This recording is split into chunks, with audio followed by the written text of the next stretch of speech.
Nous écoutons la deuxième lecture. Elle est tirée du livre de l'évangile de Marc au chapitre 1, les versets 1 à 20. Nous lisons dans la version du Nouveau Français.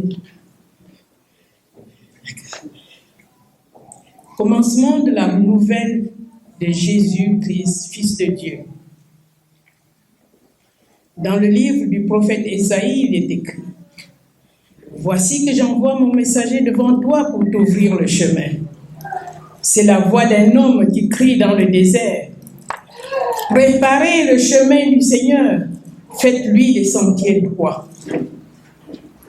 Jean parut alors dans le désert, il baptisait et proclamait: Changez de vie, faites-vous baptiser, et Dieu pardonnera vos péchés. Tous les habitants de la région de la Judée et de Jérusalem venaient à sa rencontre. Ils reconnaissaient publiquement leurs péchés et Jean les baptisait dans le Jourdain. Jean portait un vêtement en poil de chameau et une ceinture de cuir autour de la taille. Il mangeait des sauterelles et du miel sauvage. Il proclamait: Quelqu'un qui est plus fort que moi vient après moi. Je ne suis pas digne de me baisser pour délier la lanière de ses sandales. Moi, je vous ai baptisé dans l'eau, mais lui, il vous baptisera dans l'Esprit Saint. Après son baptême, Jésus est mis à l'épreuve. En ces jours-là, Jésus vint de Nazareth, une localité de Galilée, et Jean le baptisa dans le Jourdain. Au moment où Jésus remontait de l'eau, il vit les cieux se déchirer et l'Esprit Saint descendre sur lui comme une colombe. Et une voix se fit entendre des cieux: Tu es mon Fils bien-aimé, en toi je trouve toute ma joie.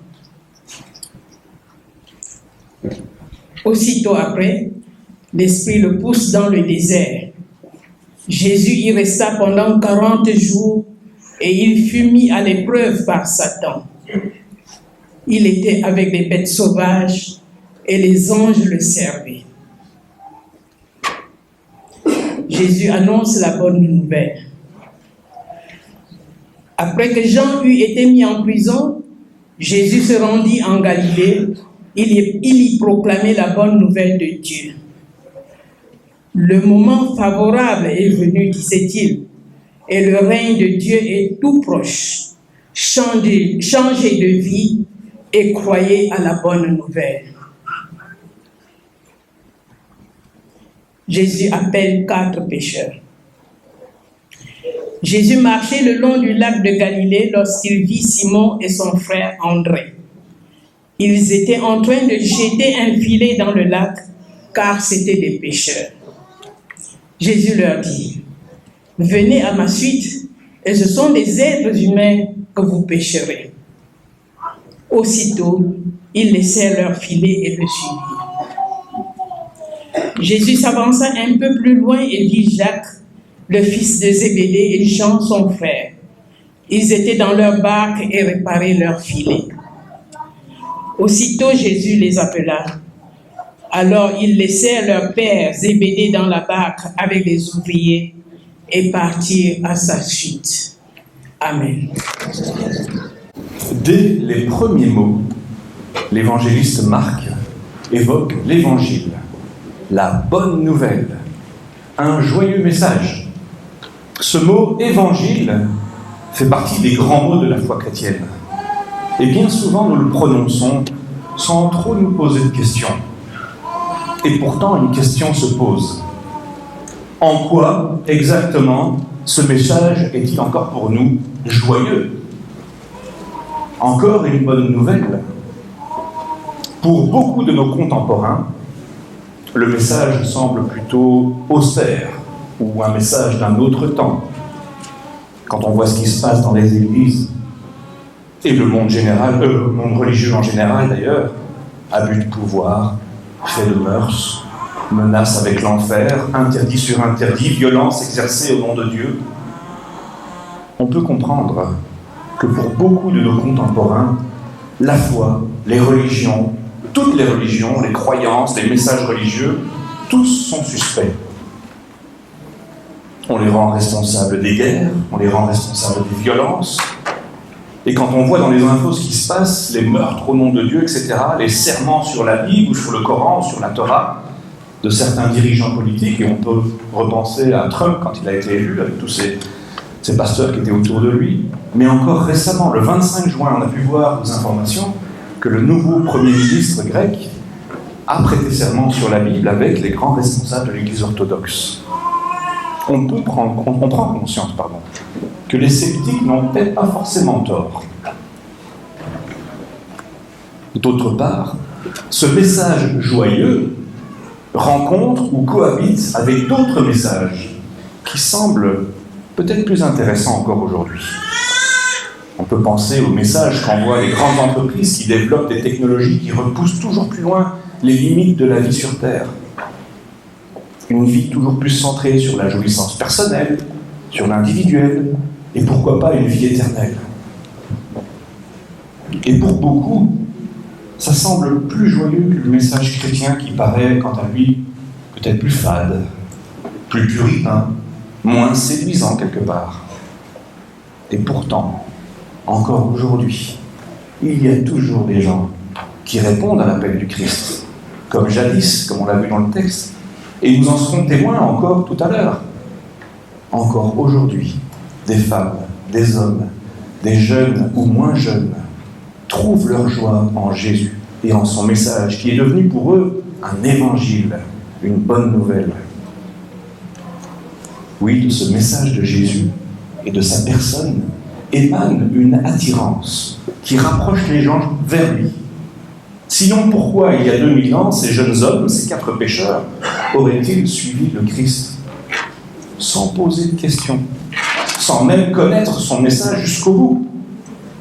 Son appel a été pour eux comme la promesse d'une vie meilleure, promesse qu'ils seront amenés à découvrir.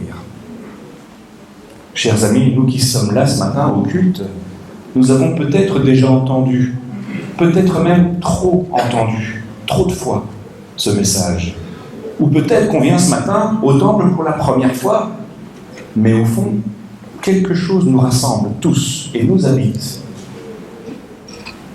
Une attente de ce que nous allons peut-être entendre, écouter, vivre, que tout cela réponde à notre aspiration, à nos aspirations les plus profondes.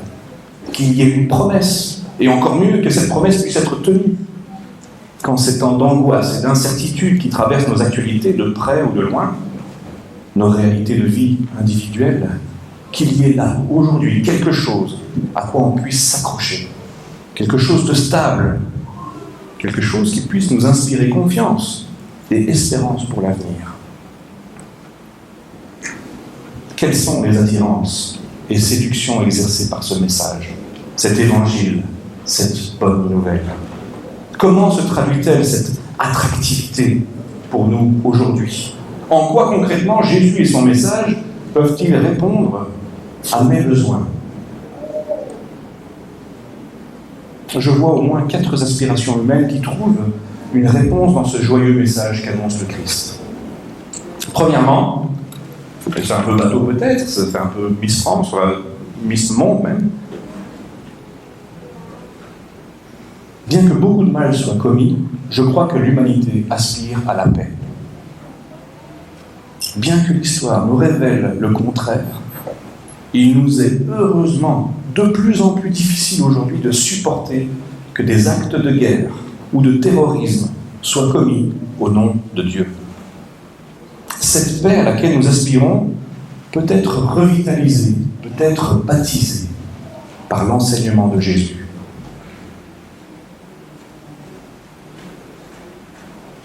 Par son exemple, par sa mort et sa résurrection.